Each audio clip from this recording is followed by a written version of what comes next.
الحمدللہ والصلاة والسلام علی رسول اللہ وعلی آلہ واصحابہ ومن والاه اما بعد۔ معزز سامعین کرام، انسان کی سب سے بڑی ضرورت سکون ہے۔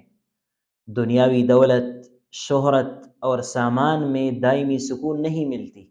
اصل سکون صرف اور صرف قرآن کریم میں ہے۔ اللہ رب العالمین کا ارشاد ہے، فرماتے ہیں الا بذکر اللہ تطمئن القلوب، جان لو کہ دلوں کا سکون صرف اور صرف اللہ رب العالمین کے ذکر سے ہے۔ قرآن کو سمجھ کر پڑھنے سے دل کے بوجھ ہلکے ہو جاتے ہیں، پریشانیاں کم ہو جاتی ہیں اور انسان کے دل میں امید اور یقین پیدا ہوتا ہے۔